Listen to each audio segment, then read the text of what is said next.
Good morning, my dear friends. I am an English instructor. আজকে আমরা সর্বপ্রথমে বলে দিচ্ছি যে যেহেতু আমার নতুন চ্যানেল, সেই চ্যানেলে আমার যে দীর্ঘদিনের যে সাধারণ অভিজ্ঞতা আমি শেয়ার করতে যাচ্ছি সেই মেড দিয়ে, কারণ আমি কিছু তৈরি করছি আজকে মেক, এর জন্য আমি সেই মেড স্বরূপই কিছু একটা আলোচনা করব প্রিপোজিশন, যে মেডের পর আমরা কোন প্রিপোজিশন ব্যবহার করতে পারি। আর এটা প্রত্যেকের একটা কমন প্রবলেম যে মেড পরে আমরা কোন প্রিপোজিশন ব্যবহার করব, কনফিউশনে পড়ে যাই। তো আজকের পরে আশা রাখবো, আমি আশা করছি যে তোমাদের এই প্রবলেমটা সলভ হয়ে যাবে। আজকের পরে আর সমস্যাটা থাকবে না যদি একটু মনোযোগ দিয়ে দেখো, আমার সঙ্গে থাকো। আই প্রমিস ইউ যে নেক্সট টাইম এই প্রবলেমটা আর ফেস করতে হবে না তোমাদের। তো প্রথমত আমরা শুরু করছি সময় অপচয় না করে। The table is made dash would. টেবিলটা কাঠ দিয়ে তৈরি হয়েছে। তো টেবিল কাঠ দিয়ে তৈরি হওয়ার পর সেই কাঠ কিন্তু দৃশ্যমান, মানে দেখা যায়। আমরা যদি কোনো একটা টেবিল বানাই, বাড়িতে কোনো ফার্নিচার বানাই, টেবিল চেয়ার এগুলি বানানোর পর কাঠটা বা উপাদানটা দেখা যায়, যে কি দিয়ে বানানো হয়েছে দেখে বলতে পারি আমরা। তো এই ক্ষেত্রে আমরা প্রিপোজিশন ব্যবহার করব অফ। অর্থাৎ একদম সিম্পলি সাধারণভাবে যদি আমরা বলি, কোনো জিনিস বানানোর পর যদি ওটা দৃশ্যমান বা দেখা যায় বা বোঝা যায় কি দিয়ে বানানো হয়েছে, তখন আমরা প্রিপোজিশন হিসাবে মেডের পর অফ ব্যবহার করব। And then next two, paper is made dash wood. এটাও বানানো হয়েছে মেড। তো পেপার বানানোর পর উডটা কিন্তু দৃশ্যমান বা দেখা যায় না।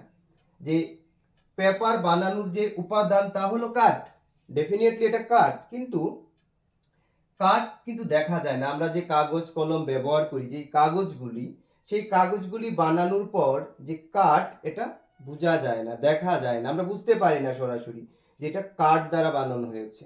যেহেতু এটা দৃশ্যমান না, ওই ক্ষেত্রে আমরা আমরা ব্যবহার করব ফ্রম। তারপর আমরা দেখি number 3, the dress was made. এটাও তৈরি, যে ড্রেসটা তৈরি করেছিল আমার মা। আমার মা একজন পার্সন, ব্যক্তি। আর যদি মেডের পর কোনো ব্যক্তির নাম মেনশন করা থাকে, তাহলে আমরা লিখব বাই। আমরা লিখব কি? বাই। আবারও আমি বলছি, the dress was made by my mother. ব্যক্তির নাম বা প্রতিষ্ঠানের নাম, মেডের পর যদি আমরা দেখি কোনো ব্যক্তির নাম বা কোনো প্রতিষ্ঠানের নাম মেনশন করা আছে, ওই ক্ষেত্রে আমরা প্রিপোজিশন রূপে ব্যবহার করব বাই। নাম্বার 4 এ কি আছে? This phone is made dash China.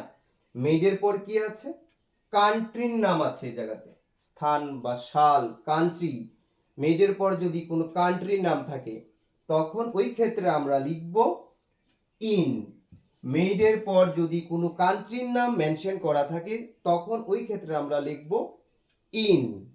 Number 5, the dish is made dash herbs.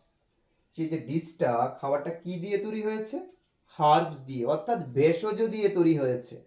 যদি কোনো খাওয়া বানাতে গিয়ে কি কি লাগলো, কি কি উপাদান লাগলো, ওই বিষয়টা যদি মেনশন করতে হয়, তাহলে ওই ক্ষেত্রে লিখবো আমরা উইথ। প্রিপোজিশন রূপে আমরা লিখব উইথ। তাহলে আমি প্রথম থেকে আবারও সংক্ষিপ্তভাবে শর্টলি আমি বলছি, লক্ষ্য করো। The table is made of wood. কারণ টেবিলটা বানানোর পর যেই উপাদানটা, কাঠটা বোঝা যায়। যে জিনিসটা বানানো হয়েছে তা যদি সরাসরি বুঝতে পারি আমরা, ওই ক্ষেত্রে আমরা প্রিপোজিশন রূপে ব্যবহার করব of. and then next two, paper is made dash would. এই ক্ষেত্রে কাগজ বানানোর পর বোঝা যায় না যে কি দিয়ে বানানো হয়েছে, এই ক্ষেত্রে আমরা লিখলাম দৃশ্যমান না, যে উডটা দেখা যায় না, এই ক্ষেত্রে আমরা লিখলাম ফ্রম। তারপর নেক্সট 3 কি আছে? The dress was made dash my mother. The dress was made by my mother. মেডের পরে যদি কোনো ব্যক্তির নাম, কোনো প্রতিষ্ঠানের নাম মেনশন করা থাকে, ওই ক্ষেত্রে আমরা লিখব by preposition. Number 4, this phone is made in China. যদি মেডের পর যদি কোনো কান্ট্রিকে রিপ্রেজেন্ট করে, কান্ট্রির নাম মেনশন করা থাকে, ওই ক্ষেত্রে আমরা লিখব ইন। অ্যান্ড লাস্ট কি আছে, this dish is made dash herbs. কি আছে এই ক্ষেত্রে, উইথ হার্বস। কোনো খাওয়া কোনো কিছু বানাতে গিয়ে যে উপাদানটি লাগানো হয়েছে, যে উপাদান ব্যবহার করা হয়েছে, ওই ক্ষেত্রে হার্বস, অর্থাৎ আমরা বাংলায় যদি বলি ভেষজ, এক্ষেত্রে ভেষজ ব্যবহার করা হয়েছে, ওই ক্ষেত্রে আমরা লিখলাম কি উইথ। তো এগুলি ভালো করে যদি আমরা রিভার্স প্র্যাকটিস করি, মনে হয় না সেই প্রবলেমগুলি নেক্সট টাইম আমাদের হবে। আমাদের কম্পিটিটিভ এক্সামে মেড দিয়ে কিন্তু প্রায়শই আমরা লক্ষ্য করি আমাদের প্রিপোজিশন দেওয়া হয়, তখন আমরা কনফিউশনে থাকি। তো এগুলি যদি ভালো করে প্র্যাকটিস করা যায় প্রত্যেক দিন একটু একটু করে, সেই সমস্যাগুলি সমাধান হয়ে যাবে অতি শীঘ্রই। তো আজকে যেই মেড দিয়ে প্রিপোজিশনে যে সমস্যা ছিল, এই পর্যন্ত রইল। দেখা হবে আবার পরবর্তী ক্লাসে।